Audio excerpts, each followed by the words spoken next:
Sir ఇప్పుడు మీరు జనసేనలో ఉన్నారు అండ్ ఎలక్షన్స్ అయిపోయినాయి, మళ్ళీ 29లో ఎలక్షన్స్ వస్తాయి కదా. ఈ గ్యాప్లో ఏమన్నా మీకు ఇంకేమన్నా ఇంట్రెస్ట్ వచ్చి ఎక్కడైనా సీట్ ఇస్తే కళ్యాణ్ గారు పోటీ చేయడానికి రెడీగా ఉన్నారా? మీకు ఆ ఇంట్రెస్ట్ ఉంది, ఇందాడు అన్నారు అసెంబ్లీకి వెళ్ళి ఇది స్క్రిప్ట్ అని చెప్పాలని ఉంది నాకు అని చెప్పేసి. సో ఉందా మీకు మైండ్లో? అంటే అది ముందు 2029లో చూద్దామని నేను కూడా ఆగిపోయా. ఇప్పుడు మామూలుగా కార్యకర్తగా మనం అసెంబ్లీకి వెళ్ళొచ్చు, పాస్ తీసుకుని.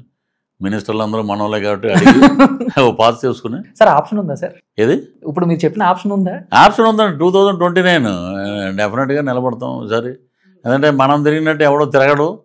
5ంటికంటే 5ంటికి నియోజకవర్గంలో ఉంటాం. ముందు మేము ఏమనుకుంటామంటే 2029 ఎలక్షన్కి ఒక నియోజకవర్గం అనుకుని ఆ నియోజకవర్గంలో 1 year బిఫోర్ నుంచి అయ్యా నేను వస్తే మీకు పనికొస్తే నేను పనికొస్తాను పని చేయటానికి, లేదు మీరు పనికిరారు అని మొత్తం ఓవరాల్గా ఓటింగ్ వస్తే నేను డ్రాప్ అవుతా, మీరు చేయండి అని అంటే బ్రహ్మాండంగా నిలబడతాం. ముందు జనాల గురించి మాట్లాడుకోవాలి మనం. అప్పటికి సువర్ణ యుగం వైపు ఉంటుంది 29కి. సో డెఫినెట్గా సీట్ ఆశిస్తాం ఈసారి, డెఫినెట్గా నిలబడతాం. సార్ అంటే ఎలక్షన్స్కి ముందు కళ్యాణ్ గారు 22 సీట్లు తీసుకున్నారు, అంటే మేము ముగ్గురం కలిసి వస్తున్నాము అని చెప్పేసి. ఆ సీట్లు ఇచ్చినప్పుడు కొంతమంది చాలా రకాలుగా కామెంట్లు చేశారు. అవును, ఇదేంటి ఎంత కష్టపడితే నువ్వు తీసుకొచ్చింది 22 సీట్ల. సో చాలా రకాలుగా కామెంట్లు. ఆఫ్టర్ ఎలక్షన్స్ తర్వాత అండ్ అసలు ఇప్పుడు వరకు చరిత్రలో ఎక్కడ లేని విధంగా 100% స్ట్రైక్ రేట్తో ఆయన గెలిచారు. సో జనాల కామెంట్లు ఇవన్నీ కూడా ఆయన ఫేస్ చేసుకుంటూ ఆ గెలుపు మీరు ఎలా చూస్తారంటే 2019లో చూసుకుంటే ఉన్న 2 ఓడిపోయారు ఆయన. ఇప్పుడు చూసుకుంటే 100% స్ట్రైక్ రేట్.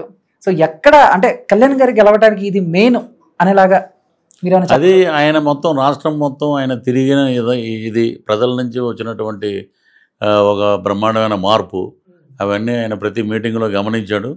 ఇది పవన్ గారి స్క్రిప్ట్, ఇది దేవుడి స్క్రిప్ట్ అంటే ఇదండి. ఆయన చూశాడు 21 అసెంబ్లీ 2 పార్లమెంటు, స్ట్రైక్ రేటు 100%, మొత్తం ఢిల్లీ రాజకీయాలను కూడా కదిలించింది. సో అది జనసేన పవరు, అది పవర్ ఆఫ్ కొణిదెల పవన్ కళ్యాణ్. ఒక మాట అన్నాడు ఆయన, నిన్ను పాతాళానికి తొక్కకపోతే నా పేరు కొణిదెల పవన్ కళ్యాణ్ కాదన్నాడు. అదే జరిగింది. ప్రజలు విశ్వసించారు, నాయకత్వ లక్షణాలు ఈయనలో ఉన్న ఈయనే కావాలి మనకి అన్నారు. ఈ రోజున పిఠాపురం వెళ్ళి చూస్తే అద్భుతంగా ఉందండి. ఎక్కడ చూసినా బ్రహ్మరథం పడుతున్నారు. ఇదే పిఠాపురం.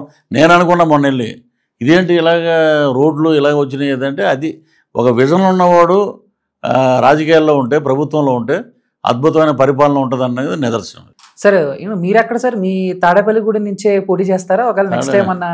తాడేపల్లిగూడెంలో ఇప్పుడు మా వాడు బొలిశెట్టి శ్రీనివాస్ మాకు సీనియర్, అతను గెలిచాడు, బ్రహ్మాండంగా చేస్తున్నాడు. చైర్మన్గా ఉన్నప్పుడు, మున్సిపల్ చైర్మన్గా ఉన్నప్పుడు అద్భుతం చేశాడు. ఇప్పుడు ఇంకా బ్రహ్మాండం చేస్తున్నాడు. రేపు 2029కి మళ్ళీ అతనే గెలుస్తాడు. సో అక్కడికి వెళ్ళమండి. ఎక్కడో చోట 175 నియోజకవర్గాల్లో ఎక్కడ నిలబడినా బ్రహ్మరథం బట్టి పవన్ కళ్యాణ్ గారి క్యాండిడేట్ ఇతనని గెలిపిస్తారు. సార్ అంటే ఎప్పటి నుంచో సార్ ఇప్పుడు టీడీపీ మొన్న 2019 ఎలక్షన్స్కి అయితే చాలా వరకు కామెంట్లు వచ్చాయి టీడీపీ పైన అయిపోయింది అని చెప్పేసి. ఇక 2024లో మళ్ళీ టీడీపీ పుంజుకుంది మళ్ళీ. అంటే ఇప్పుడు ఈ టీడీపీకి సంబంధించి ఈ వారసుల విషయంలో అప్పుడప్పుడు హాట్ టాపిక్ వస్తూ ఉంటుంది. అండ్ టీడీపీకి నెక్స్ట్ వారసుడు లోకేష్ గారు అని, లేదు జూనియర్ ఎన్టీఆర్ గారే రావాలి అని చెప్పేసి. సో మీరేం చెప్తారు? అంటే వింటూ ఉంటారు కదా మీరు కూడా. లోకేష్ గారు ఉన్నారు, గవర్నమెంట్లో ఉన్నాడు, ఆయన పాదయాత్ర చేశాడు, ప్రజల పట్ల తిరిగాడు, ప్రజల్లో ఉన్నాడు, ప్రజల కోసం పనిచేస్తున్నాడు ఆయన. ఒకప్పుడు లోకేష్ గారు ఇలాగ మాట్లాడతాడా, అంత సీన్ ఉందా, ఎంత ఉందా అని మాట్లాడారు. ఈ రోజున మొత్తం ఒక క్రమశిక్షణగా, ఒక మాట తప్పకుండా బ్రహ్మాండంగా పవన్ కళ్యాణ్ గారు స్ఫూర్తితోటి ఆయన రాజకీయాల్లో వచ్చి మినిస్టర్ చేశాడు ఆయన. దాంతో ఇంకా అద్భుతంగా పరిపాలిస్తున్నాడు ఈ రోజున. మరి అటువంటి పరిపాలనా దక్షుడికి అవకాశం ఉంటుంది. ప్రజలు ఏమని కోరుకుంటారు, మనకి బ్రహ్మాండంగా పనిచేస్తున్నాడు ఇతను, నిలబడి ఏదైనా పెద్ద పోస్టుకు వస్తే అని.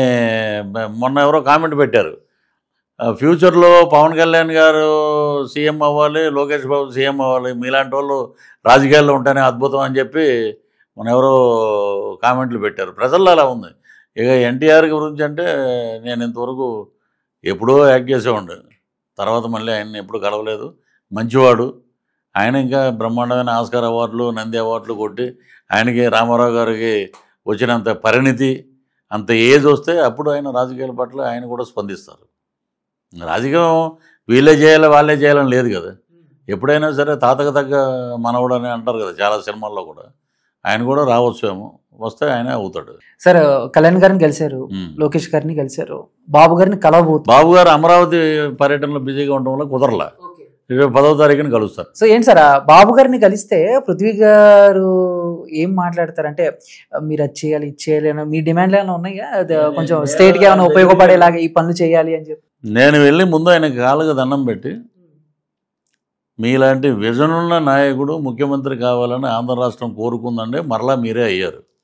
మీ ఇదిలో మేము అద్భుతంగా ముందుకు వెళ్తుందండి రాష్ట్రం. ఎక్కడికి వెళ్ళినా చంద్రబాబు నాయుడు గారు అని అంటున్నారు మొత్తం. సో మిమ్మల్ని కలవటం మా అదృష్టం, ఆనందంగా భావిస్తున్నాం. నేను ఇంత మీ పార్టీకి కూడా నేను పనిచేశానండి, కూటమి అభ్యర్థులకు కూడా. అలాగే ఎస్విబిసి పదవి అడుగుతానండి. ఎందుకంటే ఒక వెంకటేశ్వర స్వామి గుడిలో వెంకటేశ్వర స్వామి బ్రహ్మోత్సవాలు కూడా లైట్లలో కానీ వాటిల్లో కానీ క్రిస్టియానిటీ ఎక్కువ ఇదిలో వెళ్ళింది. దాని మీద చాలా జరుగుతున్నాయి. నేను చేసిన వరకు ఎస్విబిసిలో చాలా మంచి పనులు చేశాను, నన్ను ఇలా చేశారు. కాబట్టి మీరు దయతెలిచి ఆ పోస్టు నాకు ఇచ్చినా ఇవ్వకపోయినా, ఇస్తే ఆస్కార్ అవార్డు అంటే, ఇవ్వకపోతే నంది అవార్డు. ఇస్తే ఏంటంటే మంచిని గౌరవించారు, ఇదిరా చంద్రబాబు గారు అని మేము చెప్పుకుంటాం గౌరవంగా. ఆంధ్ర రాష్ట్రం మొత్తం, ప్రపంచం మొత్తం చెప్పుకుంటుంది అని వెళ్ళి ఆయనతో మాట్లాడి ఒక ఫోటో దిగి వచ్చేద్దాం అనేది. ఓకే సార్, రీసెంట్గా అలీ గారు ఒక చిన్న వీడియో ఒకటి రిలీజ్ చేశారు, చూసే ఉంటారు, ఇక రాజకీయాలకి దూరం అని చెప్పేసి. సో అంటే ఏంటి సార్, రాజకీయాల్లో ఉండాలి అని అంటే కొంచెం పృథ్వీ గారు లాగా స్ట్రాంగ్ అవ్వాలి. ఎందుకంటే ఎన్ని వివాదాలు వచ్చినా ఎన్ని చేసినా స్టెప్ బై స్టెప్. కానీ ఆయన 2019 ఆ టైంలో కొంచెం వివాదం అయ్యారు. ఎక్కడో కళ్యాణ్ గారికి అలీ గారికి ఆ ఫ్రెండ్షిప్ అనేది ఎక్కడో బ్రేక్ అయిందని చెప్పేసి. బట్ ఇప్పుడు ఈ ఎలక్షన్స్ తర్వాత ఆయన వెంటనే ఒక వీడియో రిలీజ్ చేయటం, నేను ఇంకా రాజకీయాలకు దూరం అని చెప్పేసి. సో మళ్ళీ కలిసారా ఎప్పుడైనా అలీ గారిని? నేను ఎప్పుడు మామూలు కనపడితే భయ్యా ఎలా ఉన్నావు భయ్యా అని అంటే మాట్లాడతాం. అది కూడా 1 year అయిందండి మాట్లాడి. సో ఆ మధ్య ఒక సినిమా సొంతంగా సినిమా చేశాడు 2 ఏళ్ల క్రితం, దాంట్లో యాక్ట్ చేశాను నేను. సో అంతే, మా మధ్య అక్కడ రాజకీయాల గురించి డిస్కషన్ ఉండదు. ఆయన వైసీపీ, నేను అక్కడి నుంచి బయటకు వచ్చాం, ఇలా జరిగింది అలా జరిగింది అని ఆయనకి తెలుసు. వాళ్ళంతా ఇలా ప్లాన్ చేసి నిన్ను బయటికి పంపారని తెలుసు. అంతే మా మధ్య డిస్కషన్ జరిగేది. సో అతను కొంచెం సున్నితమైన మనస్కుడు, మధ్యలో వెళ్ళాడటు. ఇప్పుడు మాలాగే వెళ్ళాడంటే కొంచెం గట్టిగా ఎదురుపడి మాటలని ఎందుకులే పోయి మనకెందుకు అని ఇదిలో ఉండి మరి ఆ వీడియో నేను చూడలేదు. చాలామంది చెప్పారు ఇలా మళ్ళీ నేను ఓటు వరకే వేయగలుగుతాను, నేను మిగతా వాటికి నేను వెళ్ళనన్నారు. సో ఆయన వ్యక్తిగత అభిప్రాయం. Okay sir, last